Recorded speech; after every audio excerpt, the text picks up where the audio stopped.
if you don't know who I am. Thanks for coming today. My first question, this is a group of nerds. This is the nerds track. How many of you guys have a GitHub repository? 2, 3, 4, 5, 6. Don't be shy tomorrow. Great. So what I wrote is I wrote a web app that basically goes off to GitHub, talks to the GitHub API, and it pulls down the first 10 repositories that it finds. I think there's something like 400 or 500,000 repositories. But this app on a mobile device needs a lot of help. You probably can't even see what's being displayed here. But basically it's showing you these repositories, and if the Wi-Fi is going to cooperate with me, we'll actually be able to drill in and see the details of that repository. And what I'm actually showing are the languages in this repository, and actually the languages in bytes. Do you know the controls in click? This is part of the presentation. Okay. Part of the presentation. Oh, I see. So if I then go into this, it looks a little bit better. You can probably see that now. I'm going to go back. Now, with just a little bit of code, if I can get one of those sort of back over here.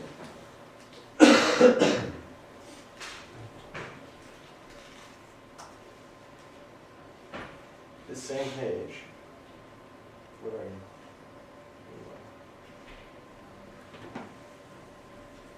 With about 4 lines of code, if you want to call it code, and some markup, I'm able to take that same web page and actually turn it into this. And now you can probably see what's happening back there. And if I click on this God repository, I get this kind of native feeling transition where we slid from right to left. And you can see in this in God's repository, Ruby's still doing better than JavaScript. C is actually doing pretty well as well. But that's the idea. And so that's the whole point of my talk today. And it is how JQuery Mobile makes building mobile websites. It makes it look really, really easy. So I'm going to first start talking about exactly what JQuery Mobile is. And you can guess by the name, JQuery. It's built on top of JQuery. So if you haven't heard about JQuery, JQuery, in my opinion, has become the standard JavaScript library that you use when you build web apps. You use JavaScript in the browser. It just makes things cross-platform, and it makes working in the DOM fun and easy. I think jQuery was actually the library that got a lot of people interested in JavaScript. So this library came out in about 2006. And jQuery Mobile is actually the UI for jQuery Mobile. There's actually a desktop UI for jQuery, and that's called jQuery UI. So this is the mobile version of that. And the jQuery team prides themselves on being cross-platform. So they run on all of these platforms. Does anybody have a Bataphone or Amigo? Does anybody know what Amigo is? No. Okay. So it's a Linux-based operating system for mobile. Do you have a question? No. I was just saying. But what you don't see in this list is you don't actually see desktop browsers, because they're definitely supported when we're talking about jQuery. And what they actually do, the way they're able to go cross-platform, is they use something called progressive enhancement. So the better the browser you have, the better experience you're going to get. And they actually grade their cross-platform ability using a 3-level support system. So if your browser gets an A grade, that means you're getting a fully enhanced Ajax experience with animated transitions and so on. That's what we saw on the iPhone. If you get a B grade, you're still going to be able to use the application. You're going to have an enhanced experience, but you're going to lose some of that Ajax navigation. And if you are a C grade, you're basically getting a basic experience with no enhanced HTML, but you still get something that's functional. And if you're getting a C grade, you're probably using something which is just making your web browsing experience feel broken anyways, but it's still going to work. So when you drill a little bit deeper into this, an A grade, here are a few of the examples of the browser you're going to get. iOS, IE8, we were talking about desktop, and modern browsers, so that would be Chrome and your Firefox and Safari and so on. A few examples of B-grade browsers would be BlackBerry 5, Opera Mini. Can anybody guess what a C-grade browser is? Can you tell me? IE. IE6. So you're going to get a C grade experience if you're using IE6. So it's not just about being cross-platform for the jQuery mobile team. It's also about being accessible. And when we're talking about an Ajax-based application, we're talking about rich internet applications, and in this case, accessible rich internet applications. And they really pride themselves on this. So what does that actually mean for us as developers? When a screen reader, for example, comes across this tag, what is it going to read out to the person? It's going to read that this is a button, and it's going to say, I'm a button, but it's going to tell the user that this is a button. In this case, I just have a div, and maybe I have some JavaScript associated to a click handler on this. And when you click on it, my code is actually going to do something, but to the end user, it's just going to say, I want to be a button, but it won't actually tell them that it's a button. With using something from the W3C called WAY ARIA roles, that's Web Accessibility Initiative Accessible Rich Internet Applications, we're able to mark up our HTML so that screen readers can actually do something with it and tell the user something useful. So in this case, it's going to come across this same div, but it's going to say, hey, I'm a button. So it's going to actually read out to the user, this is a button. I'm a button too. Has anybody run their applications through a screen reader before? I know you have. Yeah. It's actually, when you're building web applications, you always try to adhere to best practices and choose the right HTML, but it's always, it just kind of wakes you up when you run it through a screen reader. It starts reading stuff to you that just doesn't make any sense. We did that on the City of Kingston project. Okay, so accessible rich internet application, that's jQuery mobile. I have it in mind. We're talking about mobile. We have to start talking about responsive web design. And jQuery mobile will take this page on the desktop and present it to you this way when you're in a smaller screen. So what jQuery Mobile does is they say that all of their widgets are designed to be 100% flexible in width to support responsive layouts. So widgets. Let's have a look at some of these widgets.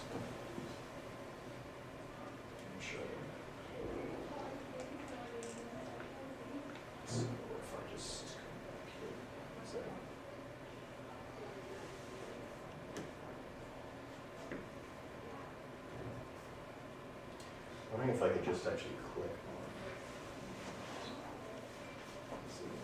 it. There it is. Yeah, that worked. Okay, so here are a list of widgets. So we're going to show you 3 of them, but you can kind of get a sense of what they have. There's a list view widget, there's a loader widget, page widget, panel widget, pop-up widget. So let's look at something that probably everybody's going to have in their application is going to be a button widget. So here are a few examples of a button. And you can see right now that it's stretching to occupy its space, its container's width. Let's see if I can find an interesting button here for you to look at. Saw some good ones. See, they're decorating some of them with icons. Look at these buttons up here.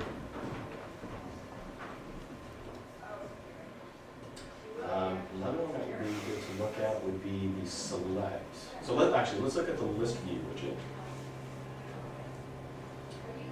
So list views are everywhere in mobile.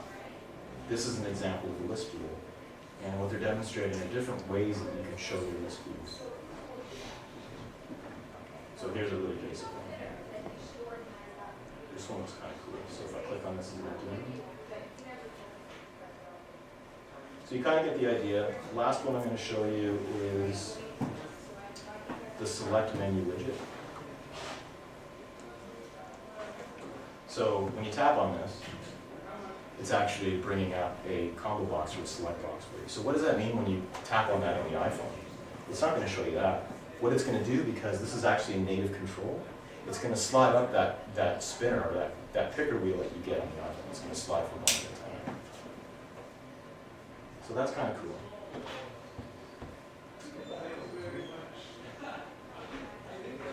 So those are the widgets. How do we get started using this? So the first thing you're going to need is you're going to need some CSS. So you're going to need to bring down the JQM CSS. You're going to need jQuery. jQuery Mobile is actually a series of plugins that are that are added to the jQuery prototype. So you actually need to bring jQuery in first, then you need to bring in jQuery mobile,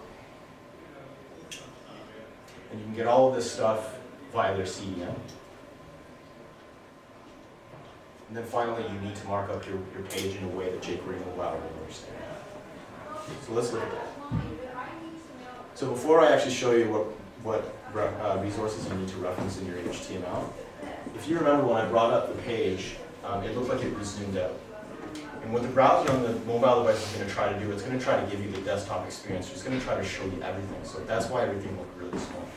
With this meta tag, you actually say, I want the viewport to be the width of the screen. And that's how you get the display to fill properly, and it's zoomed in. So we bring in our style sheet, and here I'm getting it from the CDN. I bring in jQuery 183. I bring in jQuery mobile. And that's it. Right now I have jQuery mobile on my page and it's ready to go. But I still need to mark up my page. So I'm going to show you the HTML that I needed to use in order to get our list page displaying in a jQuery mobile way. So every good page really should have a body. And then we're going to define the actual page. And you actually define a page using this data-role. This is an HTML5 thing. You say, in this body, this is where my jQuery mobile page is, and this means something to jQuery mobile. I need to define my header, again using a data role, and it's gonna enhance the HTML and apply CSS to it to look like the way that we saw. I describe where the content is going to go using a data role content. And then I finally implement my list view, and in this case I just have one item using the data role list view. But there's some interesting things happening in this anchor. The first one is the href. What is jQuery mobile going to do with this href? Is it going to load a new page? No, it's actually going to intercept the click, and it's going to follow this using Ajax. It's going to get that response, and then it's going to inject it into the page. And then with this attribute, data transition slide, that's actually going to apply the animation. So this is all done without any programming. Peter? I was curious, how does it know that it's not a new page and it's going to be an Ajax? So by default, it's going to try to make every request an Ajax request, right. unless you tell it not to do Ajax, and you can do that. There's actually another attribute that you can apply to. So it's going to try to hijack all link clicks. By default, if you don't apply the data transition slide, it'll do a fade transition for you. So one thing I'd like to add about that is that HTML that I just showed you, if you were to view the source after jQuery mobile ran, it would not be the same. It adds some more HTML to it, it adds classes and so on. So that's what I mean when I say enhancing the HTML. It's actually creating new HTML based on what you've given. So in our detail page, we're going to follow the same kind of formula. I've got my body. I define where my page is, but there's something new here. I've added a back button. So with this attribute, data add back button true, it's going to add the back button to the top left-hand corner of my page. I define my header. Here's my content. And the rest of it is just basically, jQuery mobile has a grid system that you can use, and I'm just using the classes here to define some nice layout. And that's it, but that's pretty straightforward stuff. So we talked a little bit about the transitions. The way that jQuery mobile is going to do a transition, it's not going to be JavaScript based, it's going to be CSS3 based. So I'd like to show you a couple of these transitions. By going to the jQuery site. So when you create a page, you can define a page as a page, or you can say, I want this page to actually be presented as a dialog. So that's why you see these two buttons here. So if we were to see, let's say this fade, this is the default that you get. You kind of get that effect, right? And that same page could actually be presented in this way. So what's an interesting one? Let's look at a pop. That looks kind of native.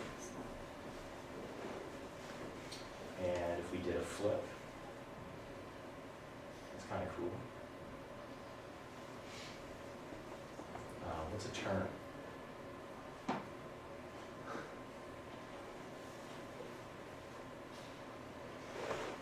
So this is a new one. I believe this is pretty new because when I was working with jQuery mobile a while back, this transition did not exist. But watch this. What? You see that? Let's do that one more time. Did you see even when I went back? I slid back and it reversed the animation. It's pretty wild. Let's do it one more time. Everybody ready? Go slow. I can't. Can't control it. I can't control it. That's actually a really good question. I don't know if you can control the speed of those animations. I'm not aware of a way to do that. Are there's CS3 animations? CSS3 animations, yeah. So I'm wondering if there's a way to like hijack the CSS to be able You probably have to in your own custom CSS override the Right. animation. But built in, they don't give you hooks for I'm that. not aware of a way to do that, but maybe I'll. jQuery UI you can, there's like a speed setting on the Is there? animations, but I don't know. It might be. They borrow heavily from jQuery UI, so that might be possible. One thing I noticed with using those on like, on an Android device versus iOS, at least when I was doing it on my crappy Android 2.3 Gingerbread, those transitions, they're very like, you can just feel that this thing is chugging along, whereas on an iOS system, it's a lot. That's pretty much where the stuff's optimized. This is a great point. So it does progressive enhancement. And you're going to get different experiences based on the hardware that you're running this thing on. And that's just the nature of the OS. So you're not going to get, pixel perfect experience everywhere. You're not going to get the same performance everywhere. But we're talking about a web page. And that's just, you need to accept that. So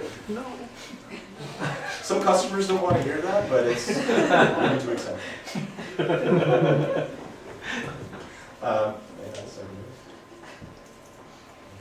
All right. So what we've looked at so far is a single page template.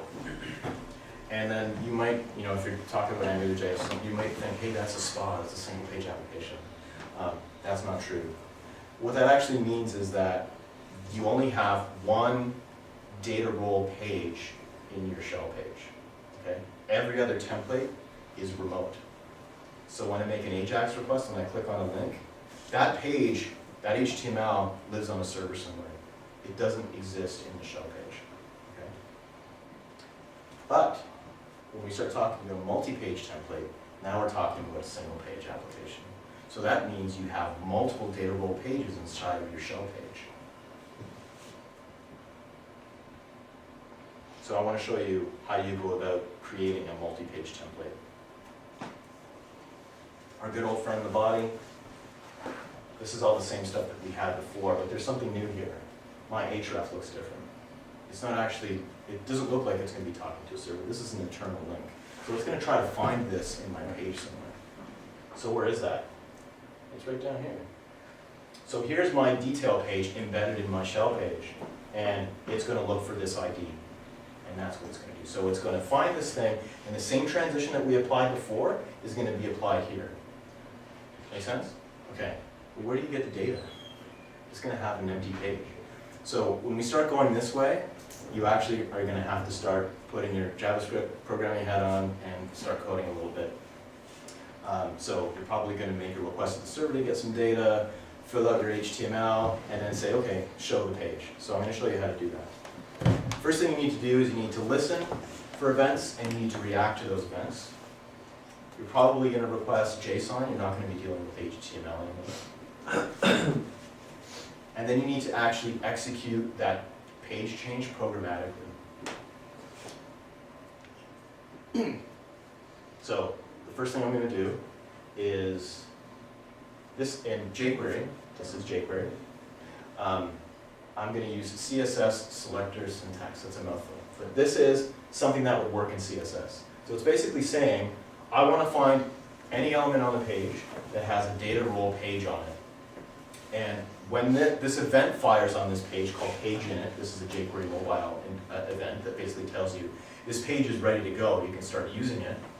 I want to do something with it. And that's where this function happens. So this function is going to be the code that's going to run when jQuery mobile tells me that the page is ready. And then I'm going to look for any anchors that have my repo hash in it, and I want to listen for clicks on them. And this function is the code that's going to run when that click happens.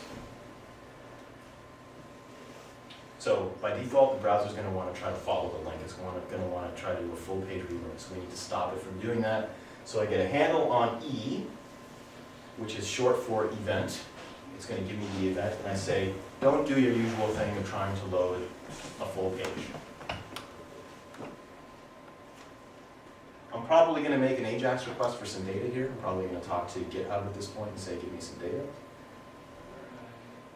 I'm going to get the data back. I'm going to fill out the HTML, and then I'm going to say, okay, jQuery mobile, I want you to actually change page to this, and I want you to transition using the slide out transition. So, pretty straightforward stuff. That is the presentation. I encourage you, I really just kind of scratched the surface. We have about 20 minutes to talk about this stuff. I encourage you to learn more. First stop should probably be jQuery.com. Visit jQuery mobile. And then finally, you can visit my GitHub repository to get the JQM, that code that I showed you that web app that was running. Pardon? Any questions? Can you go back to the previous page with your code example? Yeah. What is the live? Ah, yes, good one. Have you seen that before? Live. Is it live or No, live? it's live. It depends where you're from. Where Mike's from, it's live. So this is actually a deprecated API, but what that means is that jQuery will listen for dynamic things that are added to the page, and you won't have to rebind your events. So Okay. for example, let's say I have a div on the page that has a button in it. If that was to get replaced and I was to add something new there via AJAX, those bindings would still continue to work. That's what live is about. Okay. Is that attached to any event or? Like it's not the same as the page being ready, right? It's not the same as the DOM. It's not the same as the page being ready. It's basically watching this selector. It's watching for any changes that have happened. Oh, okay. This has been deprecated. I believe now it's on, but if you go to the jQuery mobile site, you'll still see references to this. Okay. But jQuery has actually deprecated the live API. So you're saying if you, through Ajax, change what that the content of that, what that CSS selector is selecting, Yes. it will, yeah, and that, whatever that gets replaced with triggers a page in it event, it'll still fire? Is that, It'll still fire. Yes. that function will So still fire? any new data role pages that get added to the DOM, that you will be notified if they're page index. Yes. Does that answer your question? The idea is that you so when when you load that page initially, a DOM gets constructed, and there are event handlers on that Yes. in the object model, and then as soon as new things, if you use just bind, which is the other, am I making this up? Yeah, no, you're right. Then, but live is kind of like Bind is static, so this is jQuery. Okay. Bind is another method you could use to bind to listen to events. So let's say for a button, you're saying, find Peter's buttons on this page, and I want to listen for click events. that's And interesting. that button might not actually exist in the DOM yet, Right. but it will later. Something programmatically, you may be adding that button So at a it's later time. Dynamic Bind- binding or whatever. Exactly. I think what it actually does is it binds the handler to something further up the chain, because the events always bubble up, so the event comes off of the button. There's an event handler actually bound to the document or whatever, and it says, if the source of this event matches this selector, then I'm going to execute this function. But I don't know if that's 100% true, That's because how- I know- things I'm can not- cancel that event from propagating all the way up to the document. That's true too, yes. I'm not sure how it's implemented, and And that the great thing is you don't need You don't have your. That's right. It's the kind of programming that I like. I did have UI effects, they're gonna look like they're gonna look the same across platforms, or they're gonna follow native experience. They're going to be, so the CSS transitions are going to be whatever is in that CSS file. If Android does a different kind of transition, it's going to be whatever is in the CSS. Some of the transitions don't work the same across platforms, so you need to be aware of that. I don't know if it's still the case, but at some point on Android you would try to do the flip, and it would do this weird kind of rotation this way, which was completely unexpected. But they might have taken care of that. I'm not entirely sure.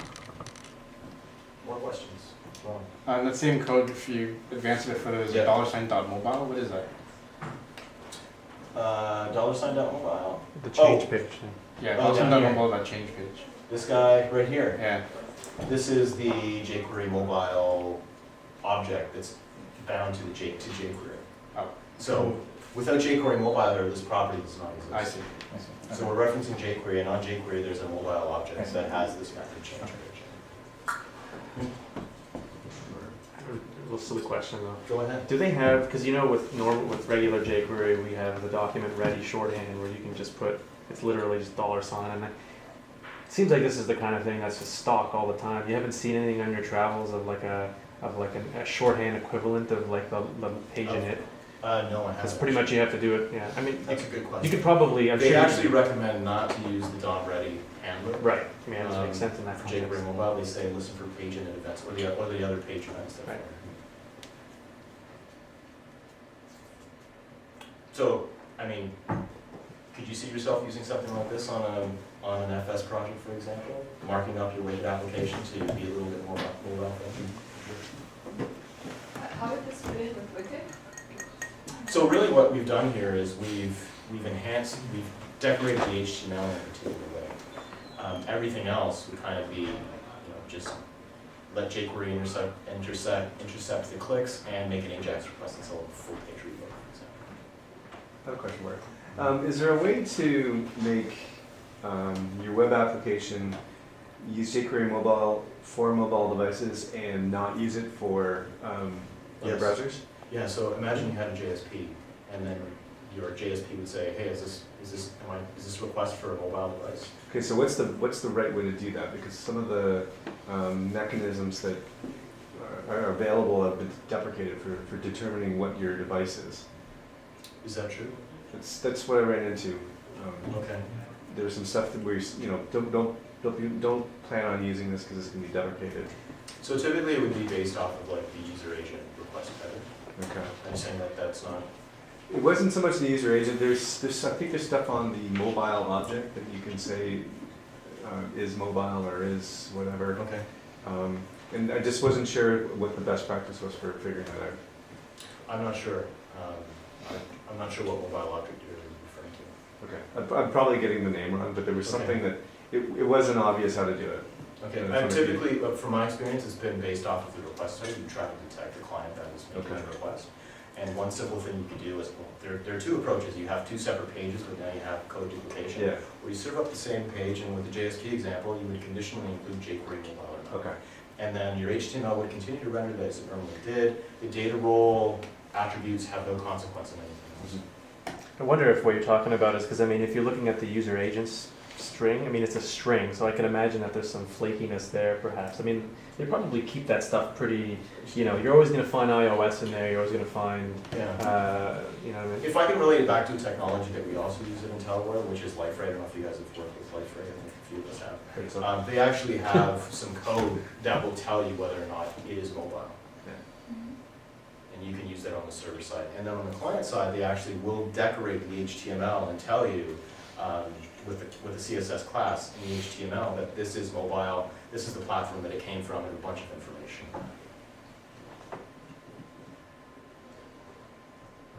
If you don't have any more questions, thank you very much. It was a fun day. I'm sure we'll do it again. Well, I have a great question. You have a great question.